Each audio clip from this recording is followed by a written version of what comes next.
The lawyer's words echoed through the mahogany-paneled office as my father Joshua sat rigid in his leather chair.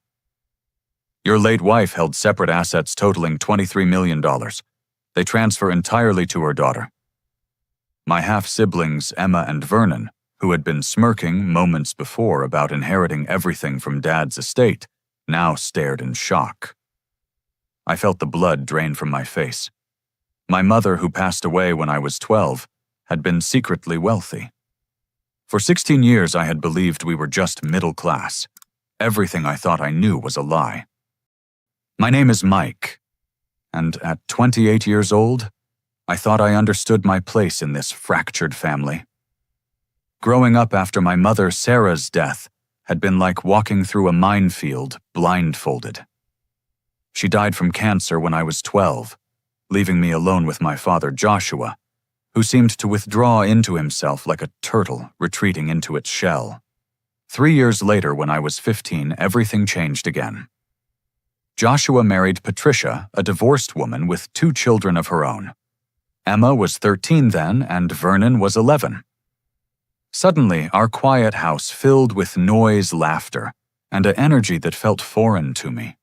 But that energy was never directed my way. Patricia made it clear from day one that her biological children came first. She would cook elaborate dinners for Emma and Vernon, while leaving me a sandwich on the counter. When shopping for school clothes, she would take them to expensive department stores, while handing me $40 in directions to the discount outlet across town. Emma received a brand new Honda Civic for her 16th birthday, complete with a red bow on top and a party with 30 friends. Vernon got a lifted pickup truck when he turned 16, along with insurance payments covered by Dad. When my 16th birthday arrived, I received a card with $50 inside and a pat on the shoulder. College was the same story. Emma attended a private university in California, with Dad covering her full tuition room and board, plus a generous monthly allowance for spending money. Vernon chose a state school, but still received full financial support, including a credit card for emergencies that somehow always had a $1,000 balance. I worked 3 part-time jobs throughout high school, saving every penny I could scrape together. My guidance counselor helped me apply for scholarships and student loans. Dad contributed exactly nothing to my education, claiming that I needed to learn responsibility and self-reliance. The irony wasn't lost on me that his biological stepchildren received everything while his actual son received lectures about character building through hardship. After college, I moved to a small apartment across town, working as an accountant for a local firm. I visited Dad maybe twice a year, always feeling like an unwelcome guest in what used to be my childhood home. Emma and Vernon still lived there, part-time, treating it like a free hotel with maid service. 2 weeks ago, Dad suffered a massive heart attack at 58 while mowing the lawn. Patricia called me 3 hours after the paramedics declared him dead. Her voice carried no emotion when she said, "Your father passed away this morning. The funeral is Saturday. The will reading is next Tuesday at 2 o'clock. I shouldn't have been surprised by her coldness, but something about hearing my father reduced to your father instead of Joshua or even my husband struck me as particularly cruel. Now here I sat in attorney Benjamin Hartwell's office, surrounded by burgundy law books and the smell of old leather. Patricia sat directly across from me, wearing a black dress that probably cost more than my monthly rent. Emma and Vernon flanked her like bodyguards, both dressed in designer suits that Dad must have purchased for them. Hartwell was a thin man in his 60s, with wire-rimmed glasses and hands that trembled slightly as he unfolded the legal documents. He had known our family for years, having handled Dad's business affairs since before I was born. "Thank you all for coming today." Hartwell began his voice, carrying the practiced solemnity of someone who had delivered countless pieces of life-altering news. "Joshua's will is straightforward in most respects. Let me read the relevant portion." He cleared his throat and began reading in a formal tone that made every word feel like a small knife. "I, Joshua Michael Thompson, being of sound mind and body, do hereby leave my entire estate valued at approximately $4.7 million to my biological children, Emma Patricia Morrison and Vernon James Morrison, to be divided equally between them upon reaching the age of 25. My stomach dropped, but he continued reading the most devastating part. My stepson Mike receives nothing from this estate, as he is not of my blood and has never truly been part of this family. I have provided for him during his childhood, and I consider my obligations complete. Emma barely suppressed a giggle. Vernon's smile stretched so wide it looked painful. Patricia maintained her poker face, but I caught a glimpse of satisfaction in her eyes. The words hit me like a physical blow. Not of my blood. Never truly been part of this family. 16 years after my mother's death, my father had found a legal way to disown me completely. Is that everything? Patricia asked, already reaching for her purse, as if this meeting was nothing more than a routine appointment. But Hartwell held up one finger, his expression shifting slightly. Actually, there's an additional matter we need to discuss. Attorney Hartwell reached into a separate folder, one that looked older and more worn than the documents he had just read from. His demeanor changed, becoming more careful and deliberate, as he extracted a sealed envelope. There's something else, he said, adjusting his glasses. Your mother, Sarah Thompson, maintained separate assets that were unknown to Joshua. These assets were held in a private trust that I administered independently. The room fell silent except for the ticking of an antique clock on the bookshelf behind Hartwell's desk. Patricia leaned forward, her mask of indifference slipping for the first time. What kind of separate assets? She demanded, her voice sharp enough to cut glass. Hartwell opened the envelope carefully, as if it contained something precious and fragile. Sarah inherited a substantial trust fund from her maternal grandmother, Eleanor Whitfield, shortly before Mike's birth. However, she chose to keep this inheritance completely separate from the marital assets. My mind raced back to memories of my mother trying to recall any signs of hidden wealth. She had always been careful with money shopping at discount stores and clipping coupons. Our house was comfortable but modest. We drove used cars and took vacations to state parks, not exotic destinations. Sarah was very specific about protecting these assets. Hartwell continued unfolding a document that looked like it had been written on expensive paper. She established what's called a spendthrift trust, which protected the principal from any claims by creditors, including potential future marital disputes. Vernon shifted uncomfortably in his chair. How much money are we talking about? Hartwell's answer hit the room like a thunderbolt. The trust assets, including 28 years of compound growth and conservative investments, are now valued at approximately $23 million. Patricia gasped audibly. Emma's mouth fell open so wide I could see her dental work. Vernon looked like he had been struck by lightning. I felt dizzy, like the floor was tilting under my feet. $23 million. My mother, who had darned my socks and made me pack lunches to save money, had been worth $23 million. The trust documents specify that these assets transfer to her daughter upon Joshua's death or remarriage, whichever occurred first. Hartwell explained, reading from the legal document. Since Joshua remarried Patricia, the trust became active at that time, but Sarah chose to keep it dormant until Joshua's passing. Patricia stood up so quickly, her chair rolled backward. Her daughter Sarah only had one child, and that's Mike. You made an error in the documentation. I assure you, Mrs. Morrison, there is no error, Hartwell replied calmly. The language was very carefully chosen by Sarah herself. Emma found her voice first. This doesn't make sense. Sarah had a son, not a daughter. The money should be divided among all of us since we're family now. The trust is very specific, Hartwell said, pulling out another document. It references my beloved daughter in multiple places throughout the paperwork.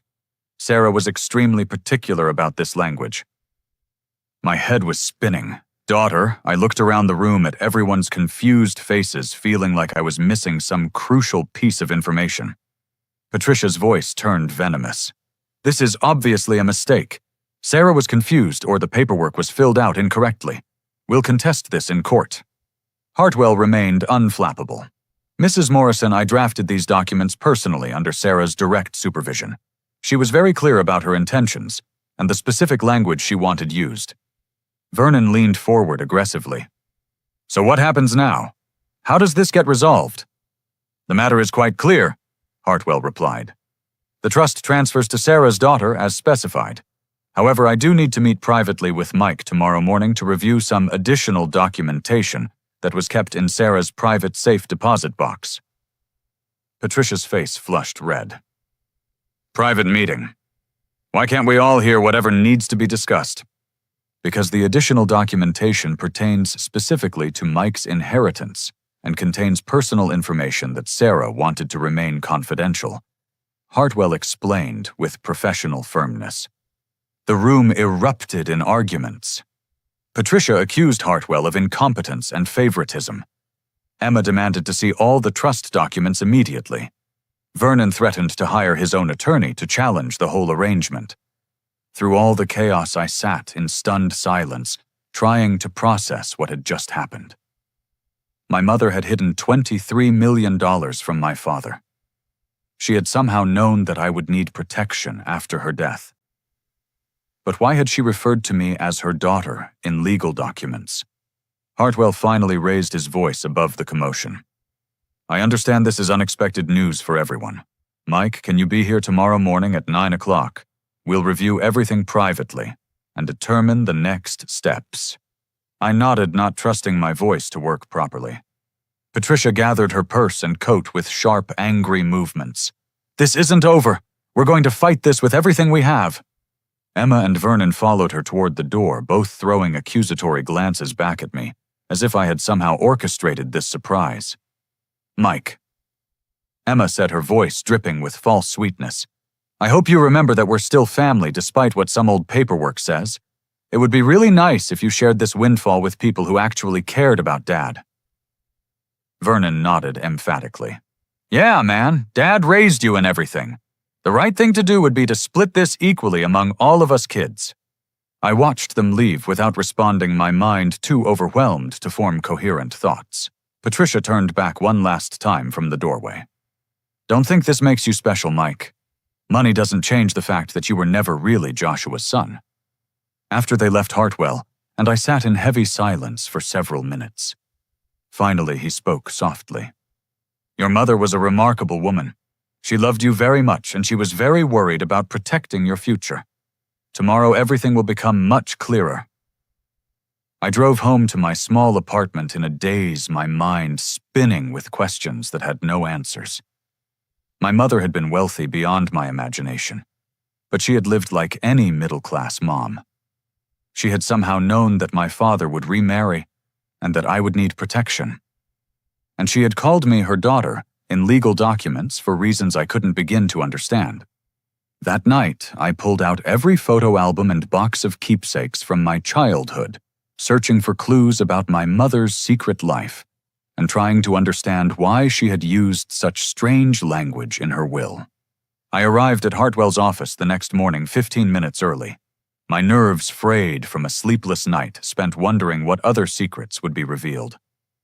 The receptionist offered me coffee, but my stomach was already churning too much to handle caffeine. Hartwell greeted me with a gentleness that seemed different from his professional demeanor the day before. He led me into his office and closed the door, then walked over to a small safe hidden behind a painting of a lighthouse. Mike, what I'm about to share with you will be difficult to process. He began removing several sealed envelopes and a small metal box.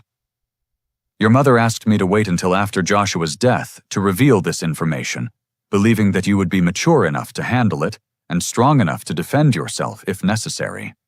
He placed the items on his desk carefully, as if they were made of spun glass. Before we open these, I want you to know that Sarah loved you unconditionally.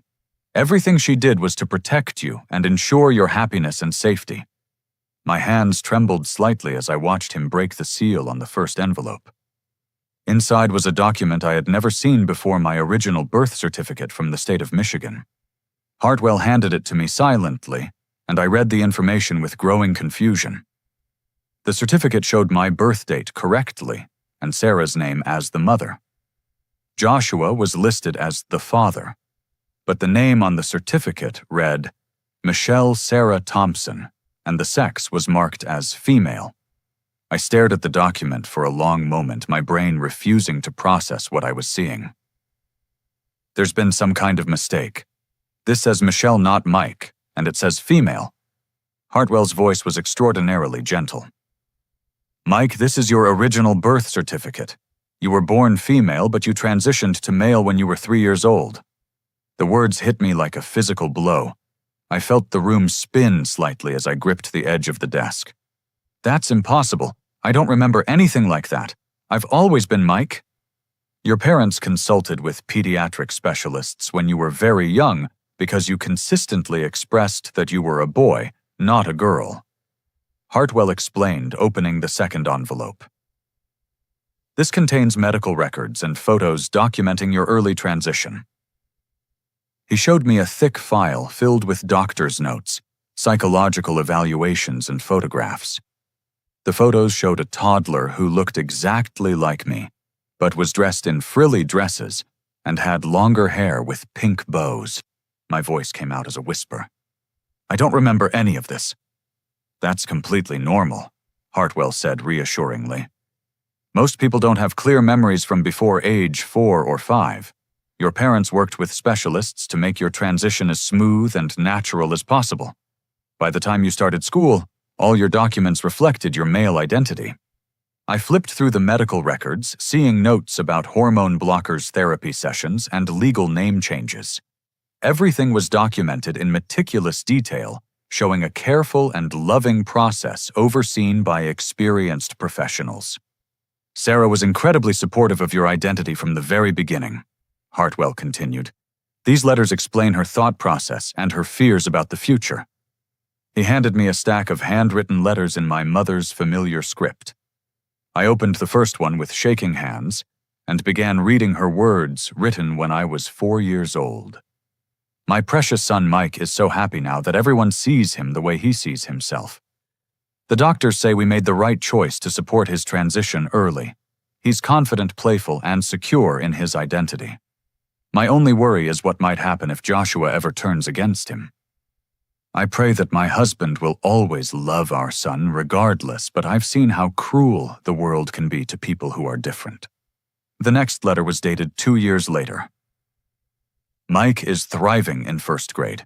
His teacher has no idea about his medical history, and none of the other children treat him as anything other than a regular boy. Dr. Patterson says this is the best possible outcome. However, I've noticed that Joshua sometimes seems uncomfortable when Mike displays behavior that he considers too feminine, like choosing art over sports or preferring quiet activities. I worry about what messages Mike is receiving. I read letter after letter, watching my mother's growing concern about my father's potential rejection if he ever learned about my transgender identity. In one particularly heartbreaking entry from when I was 8, she wrote, Joshua made a comment today about being glad that Mike is turning out normal and not one of those confused kids you hear about. My heart broke. He has no idea that Mike is exactly one of those kids, and that Mike is perfect just the way he is. I'm more convinced than ever that I need to protect Mike's inheritance separately. If Joshua ever finds out the truth, he might reject Mike completely. The final letter was dated just 6 months before my mother's death. The trust is now established and ironclad. No matter what happens to me or to Joshua, Mike will be financially secure. The lawyers have confirmed that because Mike was legally born female and transitioned with full medical supervision, he qualifies as my daughter under the law, even though he lives as my son. This technicality will protect the inheritance from anyone who might challenge Mike's right to it based on his gender identity. I set the letters down my hands, shaking so badly I could barely hold them. Everything about my childhood suddenly made sense. The occasional awkward moments with my father, when I didn't live up to his masculine expectations, my mother's fierce protectiveness, and the way certain memories seemed hazy or unclear. The inheritance law is complex. Hartwell explained, but Sarah's attorney was very clever. Legally, you qualify as her daughter because that's how you were born, regardless of your current gender presentation. The trust was specifically designed to transfer to you upon Joshua's death, and no one else has any legal claim to it. I looked up at him feeling overwhelmed by the magnitude of what I had learned. Does this mean Patricia and her kids have no case if they try to challenge the inheritance? Correct. The trust is airtight, and your legal documentation supports your claim completely. However, there's something else you need to know. Hartwell's expression grew more serious. Patricia hired a private investigator 6 months ago to look into your background. We believe she suspected that Sarah had hidden assets, and she's been trying to find any leverage she could use against you. My blood ran cold. She knows about my transition. It's possible. Private investigators can sometimes access sealed records through questionable means. You need to be prepared for the possibility that she might try to use this information against you. I spent the next hour reviewing all the documentation with Hartwell, understanding the full scope of my mother's planning and foresight. She had anticipated every possible challenge and had protected me in ways I was only beginning to comprehend. As I prepared to leave, Hartwell handed me one final envelope. Sarah asked me to give you this after you learned everything else. Inside was a single sheet of paper with a short message in my mother's handwriting. My dearest Mike, you are perfect exactly as you are. I loved you from the moment you told me you were my son, and I will love you forever. Use this gift to live your truth proudly and to help other children who need support. You are brave, you are loved, and you deserve every happiness. Love always, Mom.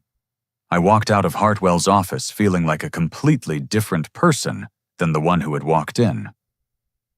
I had learned that I was transgender, that my mother had been secretly wealthy, and that she had spent years planning to protect me from a world that might not accept me.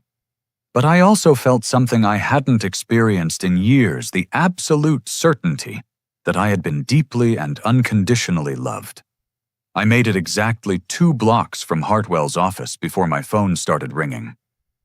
Patricia's name flashed on the screen, and I considered letting it go to voicemail, but something told me I needed to face whatever was coming.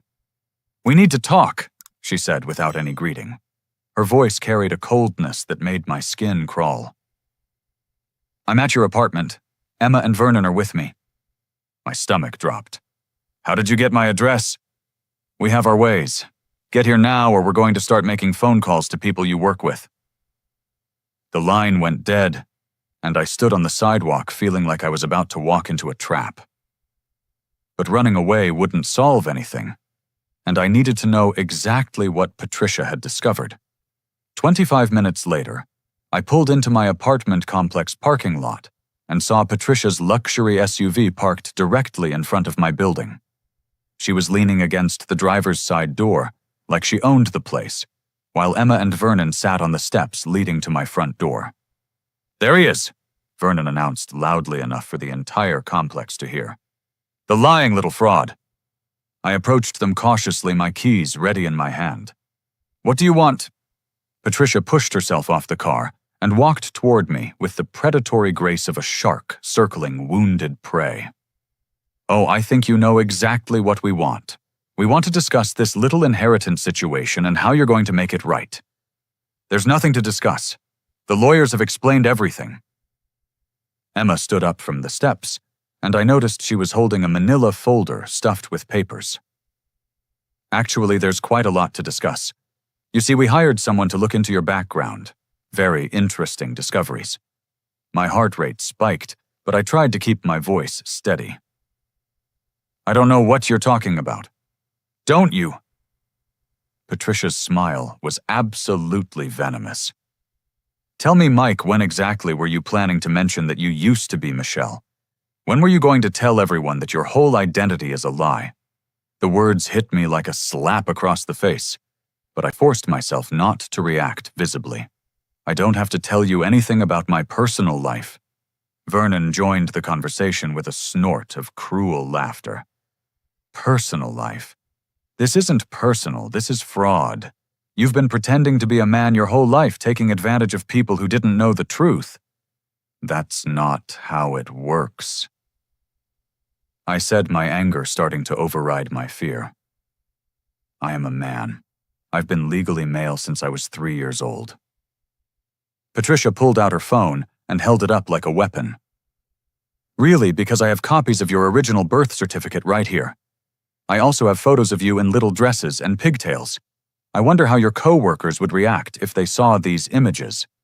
Emma waved the manila folder in my face. We know everything. The medical records, the therapy sessions, the hormone treatments. You're not really Joshua's son at all. You're just some confused girl who tricked our family into accepting you. The cruelty in her voice was breathtaking. These people had known me for over a decade, had eaten dinner at the same table with me thousands of times, and they were talking about me like I was some kind of imposter. Joshua never would have accepted you if he knew the truth. Patricia continued.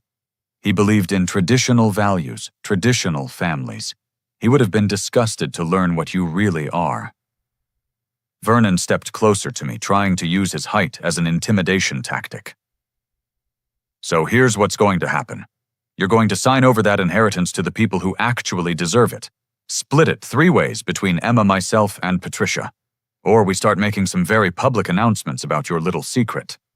I looked around the parking lot, noticing that several neighbors had come out of their apartments to watch the confrontation. Mrs. Patterson from Unit 12 was pretending to check her mailbox, while obviously eavesdropping. The college students in Unit 8 were sitting on their balcony with beers, treating the whole thing like entertainment. You're threatening to blackmail me, I said loudly enough for the neighbors to hear. We're offering you a choice. Patricia corrected her voice, dripping with false reasonableness. You can do the right thing and share the money with Joshua's real family, or you can face the consequences of your deception. Emma opened the manila folder and pulled out what looked like copies of medical records. We have documentation of every doctor's appointment, every therapy session, every prescription. We know about the hormone blockers, the psychological evaluations, even the summer camp for gender-variant children that you attended when you were 7.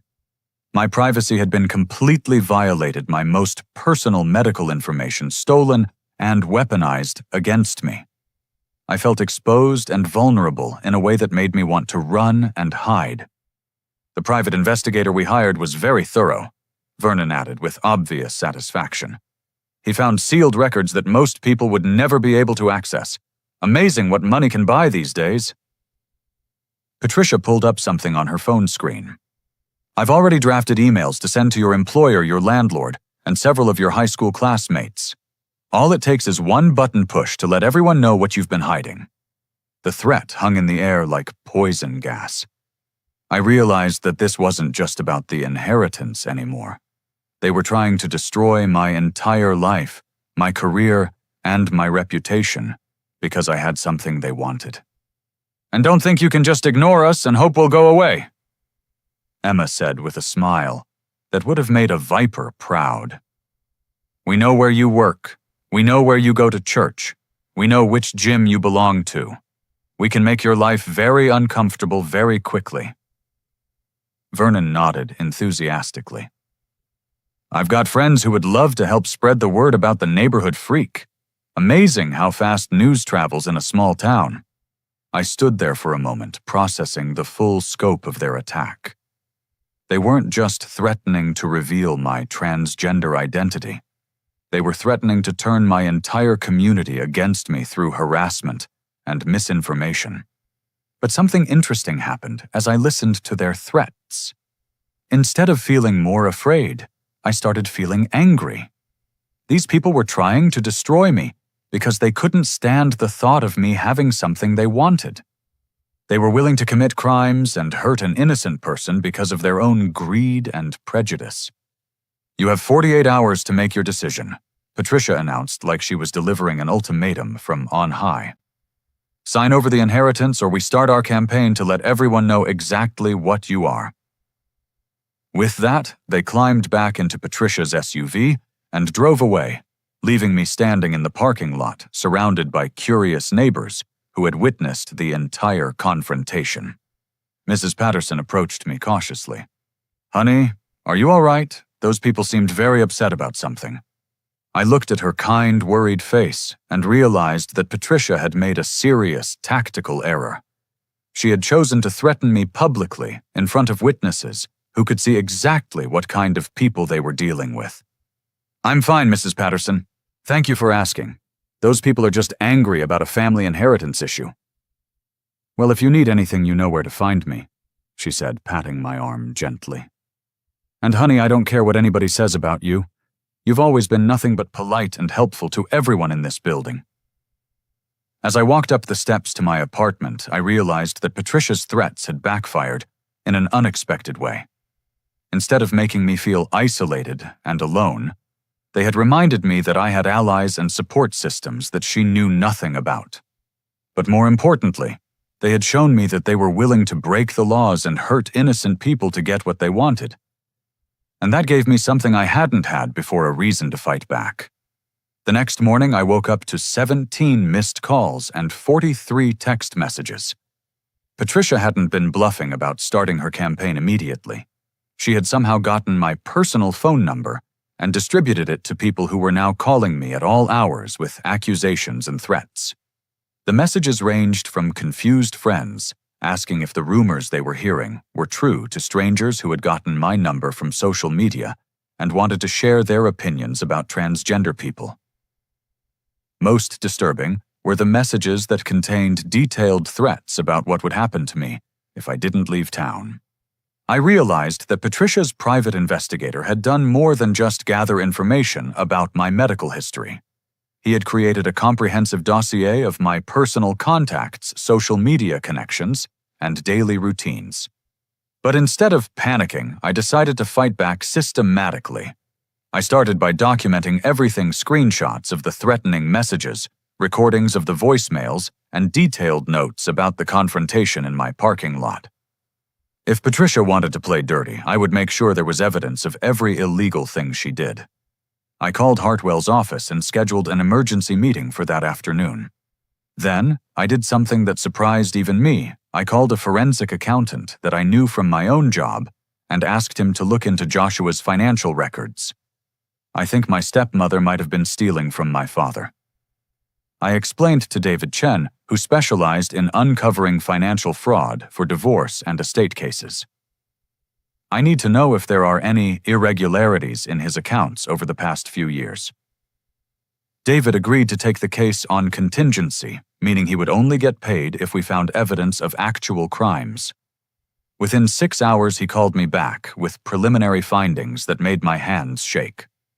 "Mike, this is worse than you thought. I found evidence of systematic withdrawal from your father's investment accounts dating back almost 5 years. Someone has been moving money in small amounts to avoid triggering automatic bank alerts." "How much money are we talking about?"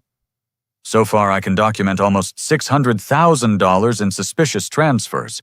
The money was moved to accounts that were opened in Emma and Vernon's names, but with Patricia listed as the primary account holder."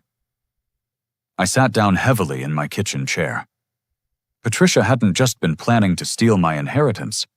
She had been stealing from my father for years while he was alive. "There's more," David continued.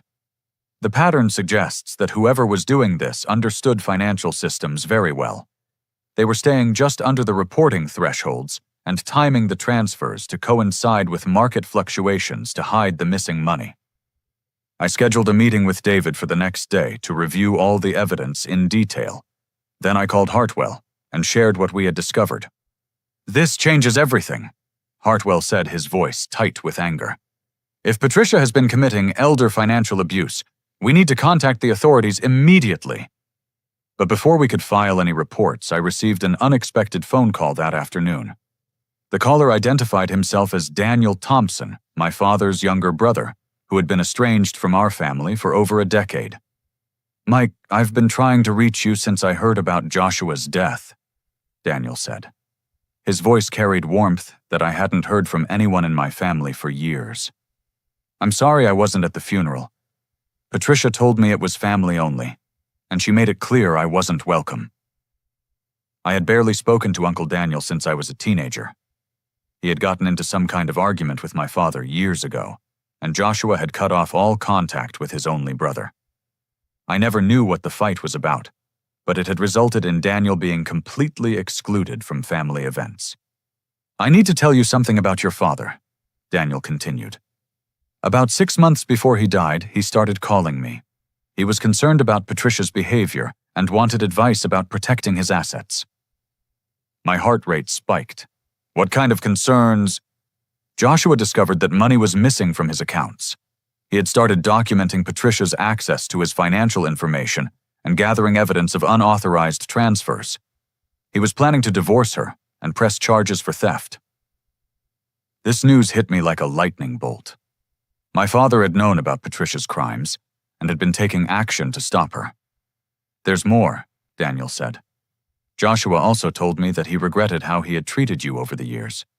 He said Patricia had been filling his head with poison about you, making him believe that you didn't respect him or care about the family. But he was starting to see through her manipulation." Tears started forming in my eyes. "Are you sure about this? Mike, your father loved you. He was angry with himself for allowing Patricia to drive a wedge between you two. He was planning to reach out and try to rebuild your relationship after he got his financial situation sorted out." Daniel agreed to meet with me the next day and bring copies of text messages and voicemail recordings that Joshua had left for him in the months before his death. These communications would prove that my father had been trying to protect his assets from Patricia and that he had wanted to reconcile with me. That evening, something else unexpected happened. My neighbor, Mrs. Henderson from the apartment next door, knocked on my door with a plate of homemade cookies and an envelope. "I hope you don't mind the intrusion, dear," she said, settling into my kitchen chair like she belonged there. "But I need to share something with you about your mother." Mrs. Henderson was in her 70s, with silver hair and gentle eyes that seemed to see everything. I had helped her with groceries and small repairs around her apartment for years, but we had never talked about anything deeply personal. "I knew your mother well when you were a little boy," she continued. "We used to have coffee together every Tuesday while you were at school. She talked about you constantly, always with such pride and love." She handed me the envelope, which contained several handwritten letters. "Sarah gave these to me shortly before she died. She asked me to keep them safe and give them to you if you ever needed them." I opened the first letter with trembling hands and immediately recognized my mother's handwriting. "My dearest Mrs. Henderson, if you are reading this to Mike, it means that something has happened to me, and he needs to know how much he was loved. Please tell him that he brought joy to every single day of my life. Please tell him that he has nothing to be ashamed of and everything to be proud of. Most importantly, please tell him that if people ever try to hurt him because he is different, it says everything about them and nothing about him." The letter continued. "I've made arrangements to protect Mike financially, but I'm worried about protecting him emotionally. Joshua loves him, but he sometimes lacks the courage to stand up to people who might pressure him to reject Mike. If anyone ever tries to make Mike feel unwelcome or unloved in his own family, please remind him that family is about love and support, not about DNA or tradition." Mrs. Henderson patted my hand gently as I wiped tears from my eyes. "Your mother knew you might face challenges because of who you are. She wanted to make sure you had people in your corner when things got difficult. Did you know about my transition?" She smiled warmly. "Honey, I've known you since you were 3 years old. I watched you become the confident, kind young man you were meant to be. Your mother handled everything with such grace and wisdom. She put your happiness and well-being above everything else." Mrs. Henderson agreed to testify on my behalf if Patricia tried to challenge my inheritance in court. She also offered to be a character witness if anyone questioned my integrity or identity. As she prepared to leave, she turned back to me with a serious expression. "Mike, those people who were here yesterday making threats, they showed their true character to everyone who witnessed that display. You don't need to hide from people like that. You need to stand up to them." That night, I reviewed all the evidence I had gathered: David's financial analysis showing Patricia's theft, Daniel's recordings proving my father wanted to reconcile with me Mrs. Henderson's letters, confirming my mother's protective intentions, and the documentation of Patricia's harassment and blackmail attempts. For the first time since this whole nightmare began, I realized that I wasn't just a victim defending myself. I had the power to go on the offensive and expose Patricia for the criminal she was. Armed with evidence of Patricia's financial crimes and a growing network of unexpected allies, I decided it was time to stop playing defense and start fighting back. I scheduled a meeting with the district attorney's office to file formal charges against Patricia for elder financial abuse, theft, and extortion. Assistant District Attorney Sarah Martinez reviewed the evidence with the focused intensity of a surgeon examining X-rays. David's forensic analysis had uncovered even more financial irregularities. Patricia had stolen nearly $800,000 from my father over 5 years through a sophisticated scheme of small, frequent transfers. "This is one of the most comprehensive elder abuse cases I've seen," Martinez said, organizing the evidence into neat piles on her desk. "The pattern shows clear intent and premeditation. She knew exactly what she was doing." The investigation had revealed that Patricia understood financial systems much better than she pretended. Before marrying my father, she had worked as a bank manager for 12 years. She knew how to manipulate accounts and timing to avoid detection, and she had been training Emma and Vernon to help her launder the stolen money through their personal accounts. But the evidence that sealed Patricia's fate came from an unexpected source: my father himself. Daniel had provided access to Joshua's personal email account, which contained months of correspondence with a private investigator that Joshua had hired to document Patricia's theft. "Your father was building a case against his own wife," Martinez explained, showing me printed emails that made my chest tight with emotion. He had photographs of forged signatures, bank statements showing unauthorized access, and recorded phone calls where Patricia admitted to taking money that she claimed was owed to her.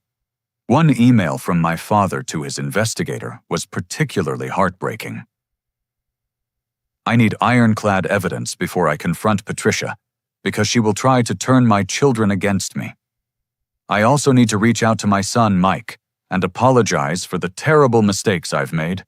Patricia has been manipulating me for years, making me believe that Mike didn't care about our family. I see now that she was isolating me from the people who actually loved me." Martinez agreed to file formal charges against Patricia, Emma, and Vernon for conspiracy to commit theft, elder financial abuse, and extortion. The blackmail attempt against me provided additional charges of harassment and criminal intimidation.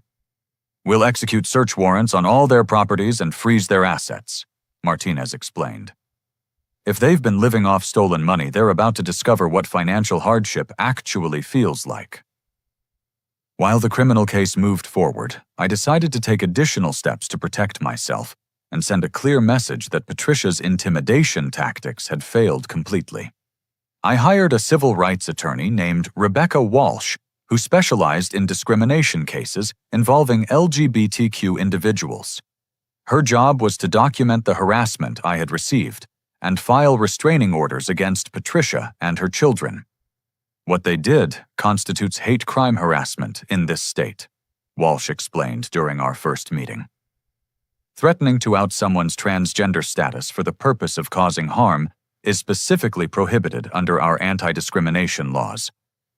Walsh also helped me understand my rights as a transgender person in the workplace. When Patricia made good on her threat to contact my employer with revelations about my identity, my company's human resources department handled the situation exactly according to policy. My supervisor, Janet Morrison, called me into her office 3 days after Patricia's harassment campaign began. I expected the worst, but Janet surprised me with her professionalism and support. "Mike, we received some disturbing communications from someone claiming to have damaging information about your background," Janet said, closing her office door for privacy. "I want you to know that your personal medical history is none of this company's business, and anyone attempting to use private information to damage an employee's reputation will face legal consequences. It turned out that my company had comprehensive anti-discrimination policies specifically protecting transgender employees. Patricia's attempts to destroy my career had actually triggered corporate security protocols designed to protect employees from harassment. We're treating this as a criminal matter," Janet explained. "The person who contacted us made statements that could be interpreted as threats against you. We forwarded all communications to the police and our legal department. The support I received from unexpected places was overwhelming. Co-workers who barely knew me personally made a point of expressing their solidarity. The IT department implemented additional security measures to protect my personal information. Even the building security guards started checking on me more frequently to ensure my safety. But the most satisfying development came from Patricia's own hubris and greed. She had assumed that exposing my transgender identity would turn the entire community against me, but she had severely underestimated both my support network and the decency of ordinary people. Mrs. Patterson, the neighbor who had witnessed Patricia's threats in my parking lot, organized a petition supporting me that was signed by 37 residents of my apartment complex. The petition condemned harassment and discrimination while expressing confidence in my character and integrity. My church, which I had been afraid to attend since Patricia's threats began, surprised me with overwhelming acceptance and support. Pastor Williams addressed the congregation directly saying, "We have heard rumors and accusations about one of our members. Let me be clear, this church welcomes everyone who seeks to live with faith, hope, and love.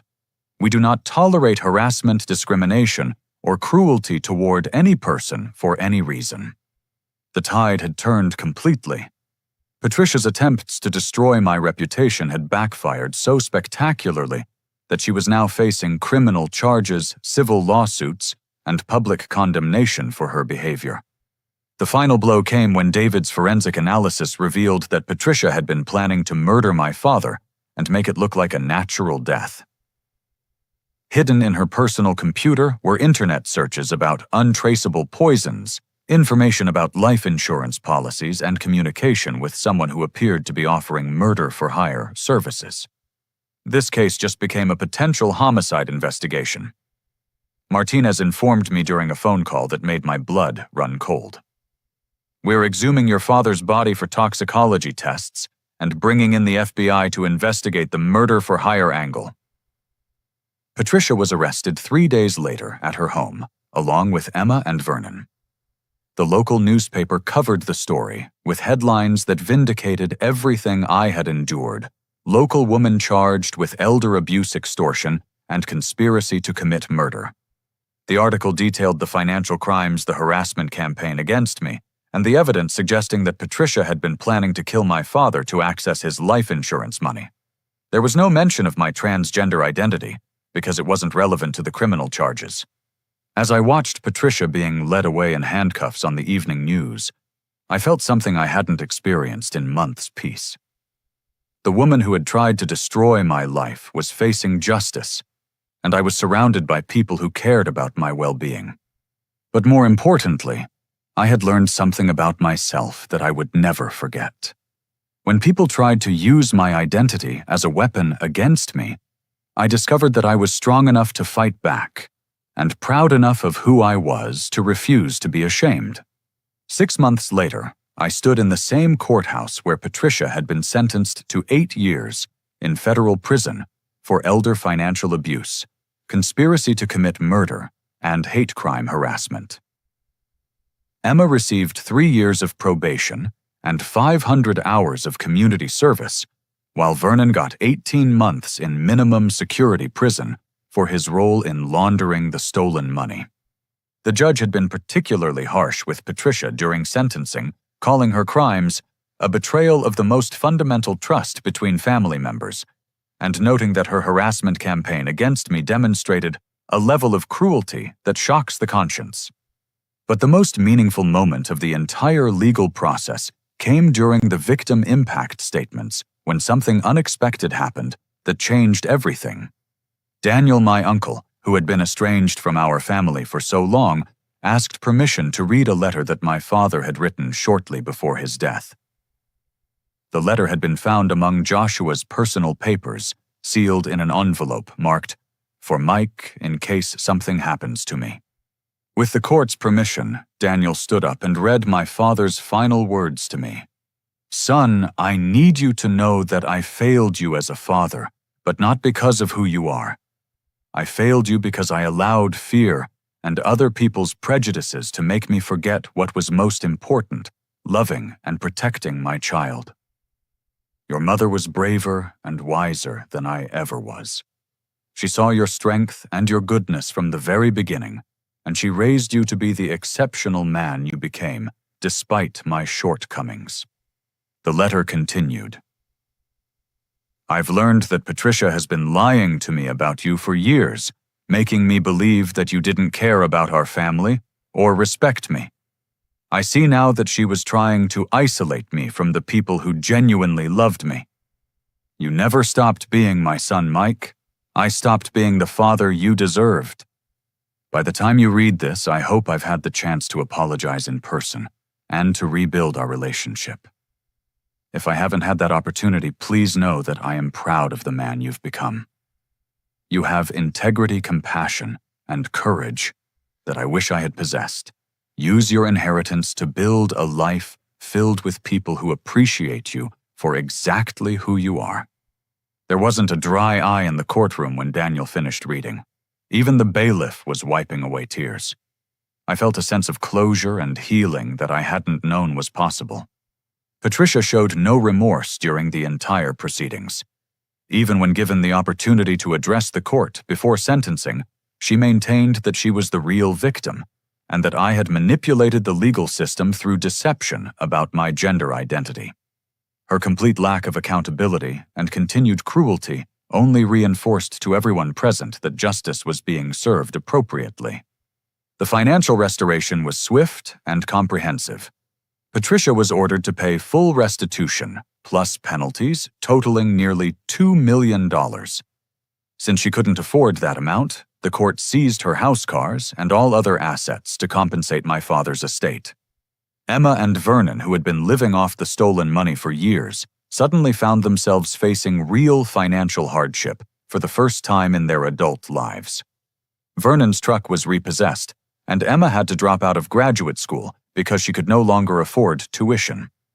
But surprisingly, their changed circumstances led to something I hadn't expected: genuine apologies and efforts to make amends. Vernon reached out to me 6 months after his sentencing, asking if we could meet for coffee. I was skeptical, but curiosity won out over caution. "I've had a lot of time to think about what we did to you," Vernon said, his voice carrying a humility I had never heard before. I realized that we were never really angry about the inheritance. We were angry about having to face the truth about our mother and ourselves. He explained that living without stolen money had forced him to confront his own character and choices. "I never earned anything in my life. I just took what Patricia gave me without asking where it came from. When I finally got a real job and started working 40 hours a week, I understood what you went through your whole life."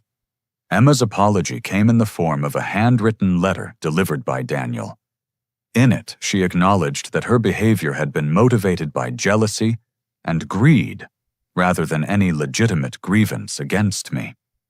"You always had qualities that I envied," she wrote. "You were independent, hardworking, and genuinely kind to people even when they didn't deserve it.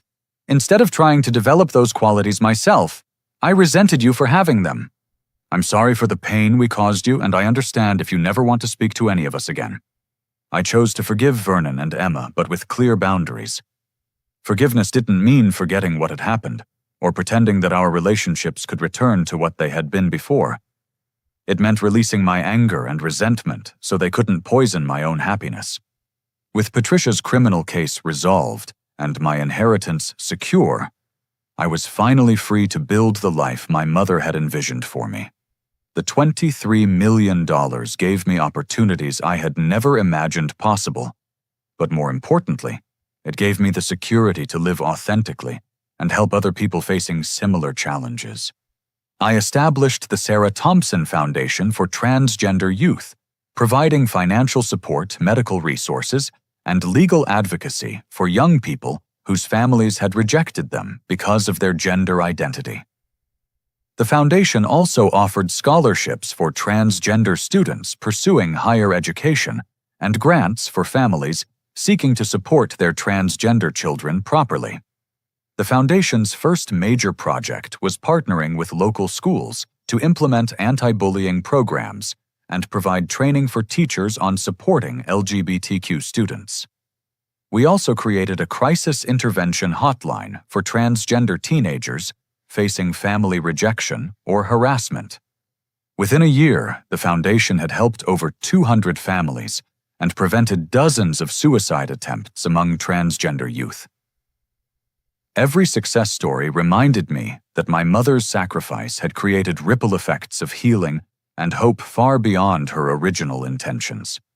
I moved to a larger city where I could live more openly and connect with a broader community of people who shared my experiences and values. My new neighborhood included several other transgender individuals, and I found a sense of belonging that I had never experienced before. My career flourished as well. The financial security allowed me to take risks and pursue opportunities that I wouldn't have been able to afford before. I started my own accounting firm specializing in non-profit organizations and small businesses owned by marginalized communities. Most importantly, I learned to stop hiding parts of myself out of fear. When people asked about my background or family history, I answered honestly and confidently. Some people reacted with ignorance or prejudice, but most responded with acceptance or simple indifference that was more beautiful than any enthusiasm. 2 years after Patricia's conviction, I received an unexpected phone call from the State Attorney General's office. Patricia had finally confessed to planning my father's murder, providing details that led to the arrest of the person she had hired to carry out the killing. She realized that confessing might reduce her sentence, the prosecutor explained. She also wanted to make sure that you knew your father's death was not natural, in case you had any doubts about pursuing justice. The confession confirmed what I had suspected, but had been afraid to voice my father's heart attack had been chemically induced using a substance that mimicked the symptoms of natural cardiac arrest. Patricia had been slowly poisoning him for weeks before delivering the fatal dose. Learning that my father had been murdered was devastating, but it also provided a strange sense of relief. He hadn't chosen to die before we could reconcile. He had been working toward rebuilding our relationship when his life was cut short by someone who saw him only as an obstacle to money and control. The final resolution came when I visited my mother's grave on the 3rd anniversary of my father's death. I brought fresh flowers and a letter updating her on everything that had happened. "I understand now why you protected me the way you did," I said aloud, sitting beside her headstone. "You knew that some people would try to use my identity against me, but you also knew that I was strong enough to survive their attacks, and wise enough to build a life filled with people who would love me for exactly who I am." As I prepared to leave the cemetery, I noticed a couple visiting a nearby grave with their young son, who was maybe 7 years old. The child had long hair and was wearing a dress, but something about his body language and mannerisms reminded me of myself at that age. Without thinking, I approached the family and introduced myself. It turned out that they were struggling with their child's gender identity and were feeling isolated and confused about how to proceed. "Our son says he's really a boy." The mother explained, her voice filled with love and concern. "We want to support him, but we don't know how, and our families are pressuring us to ignore what he's telling us." I spent an hour talking with them about my own experience, my mother's support, and the resources available through my foundation. By the time we parted ways, they had contact information for specialists who could help them navigate their child's transition with confidence and love. Driving home that day, I realized that my mother's legacy was living on through every person I helped and every family I supported. She had given me more than money. She had given me the tools and the motivation to make the world a little bit safer for people like me. That evening, I sat in my home office working on plans for the Foundation's expansion into rural communities where transgender youth often faced the greatest challenges and had access to the fewest resources. My phone rang, and I saw Mrs. Henderson's name on the screen. She called me every few weeks to check in and share updates about our old neighborhood. "I have wonderful news," she said, her voice bubbling with excitement. "That nice young couple with the transgender son that you helped at the cemetery, they moved into Patricia's old house. Their little boy is thriving, and they're already talking about starting a support group for other families." I smiled, thinking about the perfect symmetry of a transgender child growing up safely in the house where someone had tried to destroy me because of my own gender identity. As I hung up the phone and returned to my work, I reflected on everything I had learned through this journey. I had discovered that real family consists of people who love and support each other unconditionally. I had learned that fighting for truth and justice, even when it's painful, honors the people who believed in us and protected us. Most importantly, I had learned that my identity wasn't something to be ashamed of or hidden, but something to be celebrated and shared with pride. My mother had known that I would face challenges because of who I was, but she had also known that I possessed the strength and character to overcome those challenges and help other people facing similar struggles. Her investment in my future had paid dividends beyond anything she could have imagined. I hope my story inspires you to stand up for what's right, even when it's difficult. Have you ever had to fight for your right to be accepted for who you truly are?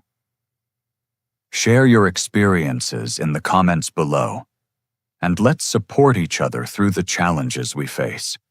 Please like this video if it touched your heart, subscribe for more stories about overcoming adversity, and share this with anyone who might need to hear that they're not alone in their struggles. Thank you for listening to my story, and remember that you are worthy of love and acceptance exactly as you are. May you find the courage to live your truth and the wisdom to surround yourself with people who celebrate your authentic self.